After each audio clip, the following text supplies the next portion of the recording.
ఆర్యన్ ఇంకా సునీల్ ఇద్దరూ బీహార్లో నివసించేవాళ్లు. వాళ్ళు ఢిల్లీ నగరంలో ఉద్యోగం చేస్తూ ఉంటారు.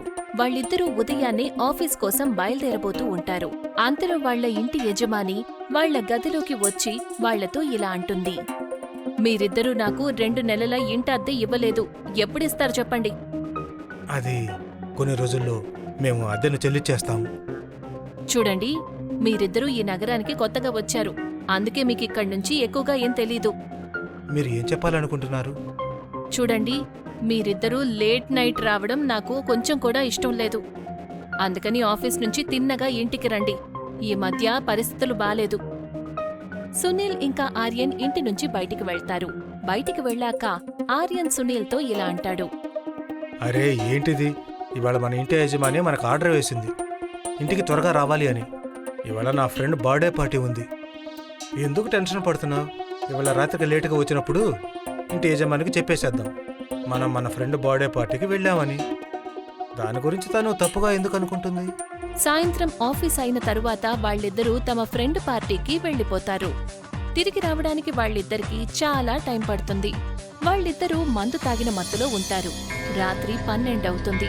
రోడ్లన్నీ ఖాళీగా ఉంటాయి. అప్పుడే వాళ్ళిద్దరి దగ్గరికి ఒక ఆటో రిక్షా వచ్చి ఆగుతుంది. ఎక్కడికి వెళ్ళాలి సార్? చందన్ నగర్ వెళ్ళాలి. చందన్ నగర్ అయితే చాలా పెద్దది సార్. చందన్ నగర్లో ఎక్కడికి వెళ్ళాలి మీరు? మేమెక్కడికి వెళ్తే దాని గురించి మీకెందుకు? మేము నీకు దారి చెప్తాంలే. అలాగైతే సరే సార్. మరి ఇంకెందుకు ఆలస్యం? త్వరగా వచ్చి ఆటోలో కూర్చోండి సార్. ఈ ఏరియాలో నేను మాత్రమే ఉన్నాను. రాత్రి వేళ ఆటో నడిపేవాణ్ణి. వాళ్ళిద్దరూ ఆటో రిక్షాలో కూర్చుంటారు. 20 నిమిషాల తరువాత ఆటో అతను వాళ్లతో ఇలా అంటాడు, చందన్ నగర్కి వచ్చేసాం సార్. చెప్పండి, ఆటోని ఎక్కడ ఆపాలి? కాని వాళ్ళిద్దరిలో ఎవరూ సమాధానం చెప్పలేదు. ఆటో అతను చూసేసరికి వాళ్ళిద్దరూ నిద్రపోతూ ఉంటారు. అతను వాళ్ళని లేపడం మొదలు పెడతాడు. సార్, చందన్ నగర్కి చేరుకున్నాము, లేవండి. రిక్షా అతని మాటలు విని వాళ్ళిద్దరూ కూడా కళ్ళు తెరుస్తారు. ఆ తర్వాత వాళ్ళు ఆటోలో నుంచి కిందకి దిగుతారు. నీకు చాలా చాలా ధన్యవాదాలు ఆటో అన్నా. ఆ మాట చెప్పి సునీల్ జేబులో నుంచి 100 రూపాయల నోటు తీసి ఆటో అతనికి ఇస్తాడు. ఆటో అతను వాళ్ళిద్దరినీ దించి అక్కడ్నుంచి వెళ్ళిపోతాడు.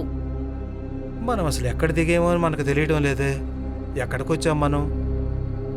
అరే, రోడ్డు మీదే దించేసినట్టున్నాడు. సరే, తినగా పద.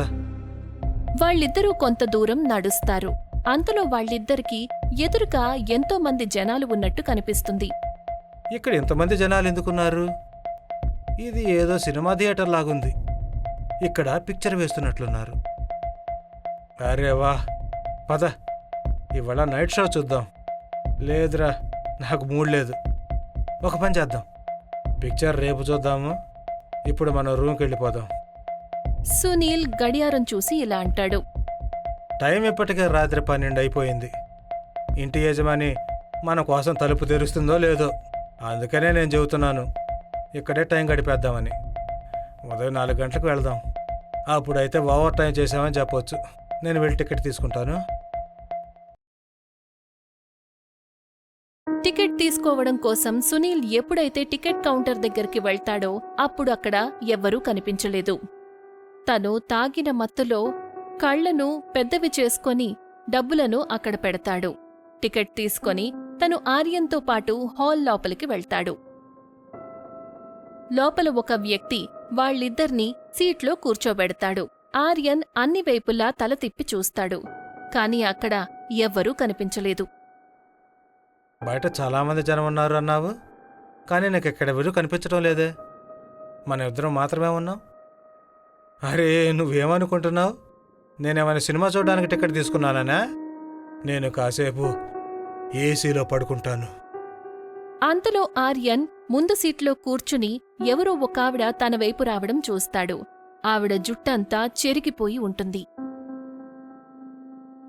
మరుక్షణమే చెరిగిపోయిన జుట్టుతో ఆవిడ ఆర్యన్ ముందుకొచ్చి నిలబడుతుంది. Welcome to cinema house. ఈ చావు సినిమాకి మీ ఇద్దరికీ కూడా స్వాగతం. ఆ మాట చెప్పగానే ఆవిడ మొహం భయంకరంగా మారిపోతుంది. ఆవిడ గాల్లోకి ఎగరటం మొదలు పెడుతుంది. ఆర్యన్ చాలా భయపడిపోతాడు. సునీల్తో ఇలా అంటాడు. సునీల్, లే, ఒకసారి చూడు, ఈవిడెవరు? ఉన్నట్టుండి ఆవిడ మాయమైపోతుంది. సునీల్ అన్ని వైపులా చూసి ఇలా అంటాడు. ఇక్కడెవరూ లేరు కదా, ఏమైంది నీకు? ఈ చోటు ఎందుకో నాకు సరిగ్గా అనిపించడం లేదు. ఆర్యన్, టైం రాత్రి 12 అయ్యింది. నువ్వేదో భ్రమపడి ఉంటావు, ఇంకేం లేదు, నన్ను పడుకొని. అంతలో ఆర్యన్ గట్టిగా అరుస్తూ ఇలా అంటాడు. నా కాళ్ళని ఎవరు పట్టుకున్నారు? సునీల్ ఎప్పుడైతే కిందకి చూస్తాడో అప్పుడు తనకి 2 నల్లని చేతులు మాత్రమే కనిపిస్తాయి. సునీల్కి మత్తు దిగిపోతుంది. తను కంగారుగా దూరంగా వెళ్లి నిలబడతాడు.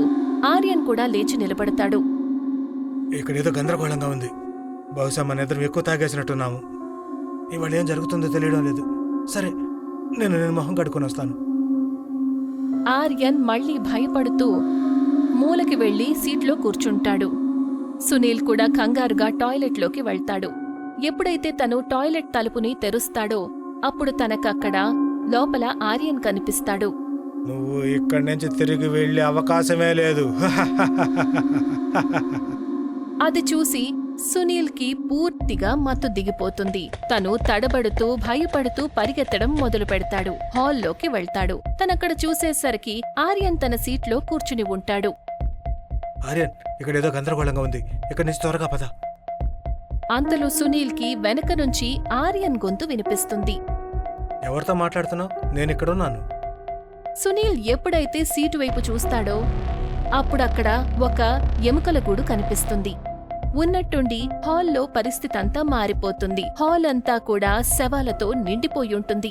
అసలు ఇక్కడ ఏం జరుగుతుంది నాకెలా తెలుస్తుంది? మనమిద్దరం ఎలాగైనా సరే ఇక్కడి నుంచి బయటపడాలి. నాకేమనిపిస్తుందంటే మనిద్దరం మాట్లాడుకుంటూ టైం వేస్ట్ చేయకూడదు. ఎంత వేగంగా వీలైతే అంత వేగంగా ఇక్కడి నుంచి బయటపడిపోవాలి. వాళ్ళిద్దరూ గేటు దగ్గరికి పారిపోతారు. పరిగెత్తుకుంటూ వెళ్లి చూసేసరికి వాళ్లకి క్యాంటీన్ ఏరియాలో కూడా అందరూ చనిపోయి ఉంటారు. అంతలో కాలిపోయిన ఒక ఆడమనిషి వాళ్ల ముందుకొచ్చి నిలబడుతుంది. ప్లీజ్ నన్ను కాపాడండి, చూడండి చూడండి, నా శరీరం అంతా కూడా నిప్పు వల్ల పూర్తిగా కాలిపోయింది. నా భర్త కూడా పూర్తిగా కాలిపోయారు, నన్ను కాపాడండి. ఆ మాట చెప్పి ఉన్నట్టుండి ఆడమనిషి నవ్వుతూ ఇలా అంటుంది. చావు సినిమాకి మీ ఇద్దరికీ స్వాగతం. ఇప్పుడు మొత్తం సినిమా హాల్లో మీరిద్దరూ మాత్రమే ప్రాణాలతో ఉన్నారు. కానీ ఎక్కువసేపు మీరిలా ప్రాణాలతో ఉండలేరు. ఈ సినిమా హాల్లో ఇక్కడికెవరైనా ఒక్కసారి అడుగు పెడితే ఇక్కడ్నుంచి తిరిగి వెళ్లలేరు. అందుకే దీనిని చావు సినిమా హాల్ అని అంటారు. కింద క్యాంటీన్ ఏరియాలో ఉన్న శవాలన్నీ కూడా లేచి నిలబడతాయి. వాళ్ళిద్దరి వైపు చూడటం మొదలు పెడతాయి.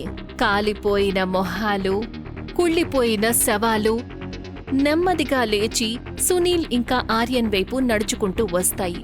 అంతలో సునీల్, ఆర్యన్ ఇద్దరు కూడా టాయిలెట్లోకి వెళ్లి తలుపుని లోపల నుంచి మూసేస్తారు. అరే, మనిద్దరం ఎక్కడికొచ్చాం అసలు? ఇక మనిద్దరం ప్రాణాలతో బయటపడలేమోనని నాకు అనిపిస్తుంది. ఇంత భయంకరంగా కనిపించే వీళ్ళు మనల్ని చంపేస్తారు. ఏదైనా సరే ఆర్యన్, మనం ఎలాగైనా సరే మన ధైర్యాన్ని కోల్పోకూడదు. నీ ఫోన్ ఏమైనా పనిచేస్తుందా? ఒకసారి లొకేషన్ తెలుసుకో. నా ఫోన్ అయితే డెడ్ అయిపోయింది. సునీల్ చూసేసరికి మొబైల్లో నెట్వర్క్ లేదు. తలుపుని బయట నుంచి ఆగకుండా కొడుతూనే ఉంటారు. బయట నుంచి భయంకరమైన శబ్దాలు వినిపిస్తూ ఉంటాయి. నా మొబైల్ అసలు నెట్వర్క్ లేదు. ఇప్పుడు ఈ భూతాలు, పిశాచాలు తప్పకుండా మనల్ని చంపేస్తాయి. అసలు ఆ ఆటో అతను మనల్ని ఎక్కడ దింపాడు? చందానగర్ అని చెప్పి శ్మశానంలో దింపి వెళ్ళాడా? ఇటువంటి భయంకరమైన వాళ్ళని నేను ఇంతవరకు అసలు ఎప్పుడు చూడలేదు. ఇంకా ఇప్పుడు టైం 2 అయింది. కానీ మనం ఇప్పుడు ఏం చేయగలం?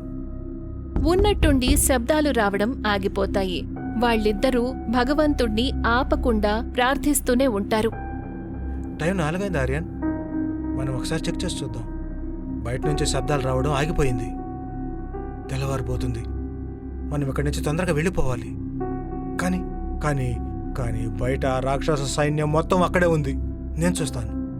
బయటికి తొంగి చూస్తే బయట వాళ్లకి ఎవరూ కనిపించలేదు. ఇక వాళ్ళిద్దరూ తమ శరీరంలో ఉన్న బలాన్ని మొత్తం ఉపయోగించి పరిగెడుతూ ఆ హాల్లో నుంచి బయటికి వస్తారు. రోడ్డు మీద ఇంకా ఎంతో వేగంగా పరిగెడుతూ తమ రూమ్ దగ్గరికి చేరుకుంటారు. వాళ్ళిద్దరి మొహాలు అలా ఉండటం చూసి ఇంటి యజమాని ఆశ్చర్యంతో ఇలా అంటుంది, మీ ఇద్దరి మొహాలు ఎందుకలా ఉన్నాయి? రాత్రంతా మీరిద్దరూ ఎక్కడున్నారు? రాత్రి 12 వరకు నేను మీకోసం ఎదురు చూస్తూ కూర్చున్నాను. ఆర్యన్ వణికిపోతూ ఇంటి యజమానికి జరిగిన విషయమంతా చెప్తాడు. మేమిద్దరు ఎంతో కష్టపడి మా ప్రాణాలు కాపాడుకున్నాము. మీ ఇద్దరికీ అదృష్టం బావుంది. అందుకనే మీరిద్దరూ ఆ చావు సినిమా హాల్ నుంచి ప్రాణాలతో బయటపడ్డారు. చావు సినిమా హాలా? నాకు అసలేం అర్థం కావడం లేదు. 15 సంవత్సరాల క్రితం రోహిణీ నగర్లో ఉన్న సినిమా హాల్లో నైట్ షోలో నిప్పంటుకుంది. ఏ వ్యక్తి దగ్గర అయితే మెయిన్ డోర్ తాళం ఉందో అతను అందరికంటే ముందే కాలిపోయాడు. 200 కంటే ఎక్కువ మందే చనిపోయారు. అక్కడ కనీసం ఒక్కరు కూడా బతికి బయటపడలేదు. అందరూ తల్లడిల్లి చనిపోయారు. అప్పట్నుంచి రాత్రివేళ అక్కడ మనుషుల అరుపులు వినిపిస్తూ ఉంటాయి. ఆ సినిమా హాల్ని భూతాల హాల్ అని అంటూ ఉంటారు. సునీల్కి ఆ ప్రక్రియ అంతా కూడా అర్థమయ్యింది. అతను కేవలం ఆ రోజు రాత్రి జరిగిన సంఘటన గురించి ఆలోచించటం మొదలు పెడతాడు. రిక్షా అతను వాళ్లు మత్తులో ఉన్నదాన్ని అవకాశంగా తీసుకొని వాళ్లని చందన్ నగర్లో కాకుండా రోహిణీ నగర్లో వదిలిపెట్టాడు.